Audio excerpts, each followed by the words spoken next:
बघा, या सर्व निवडणुका कार्यकर्त्यांच्या आहेत आणि सर्वच्या सर्व नेत्याला असं वाटतं की कार्यकर्त्याला न्याय दिला पाहिजे.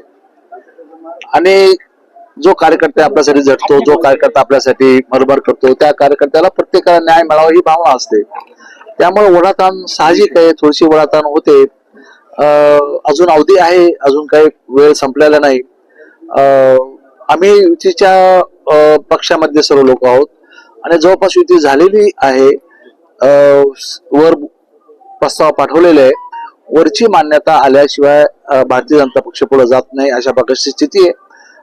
माननीय शिंदे साहेबांनी, माननीय देवेंद्र फडणवीस साहेबांच्या रात्री माझं मध्यरात्री प्रदीर्घ बोलणं झालं. त्यांनी काही सूचना केल्या, शिंदे साहेबांनी काही सूचना केल्या, युतीमध्ये जावं अशा प्रकारच्या सूचना त्यांनी केलेल्या आहेत. बघू, अजून 2 तास बाकी आहे. उपमुख्यमंत्री दोघांनीच प्रस्ताव पाठवला. मला दोघंही बोलले, माननीय शिंदे साहेब बोलले, माननीय फडणवीस साहेब बोलले, माननीय बावनकुळे साहेब बोलले, सर्वच बोलले. परंतु काही आकड्याची गल्लत आहे, जे चुकीचं तिथं फीड केलं गेलेलं आहे. तर मला असं वाटतं जिल्हा पातळीवर एकमत जवळपास झालेलं आहे. आम्ही प्रस्ताव तसे पाठवलेले आहेत. सेंट्रलचं कार्यालय याच्यामध्ये वरिष्ठांचा निर्णय येण्याचा बाकी आहे. हा, वरिष्ठांचा निर्णय हे निश्चितच चांगलं नाही.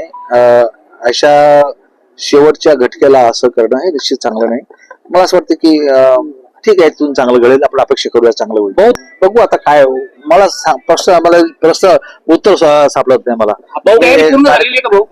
हा, प्रत्येक पक्षाची तयारी असतेच ना. जशी त्यांची तशी आमची तयारी. त्याला काय संदर्भातली गुड न्यूज मिळेल का? कार्यकर्त्याला 100% असं मिळेल अपेक्षा आहे.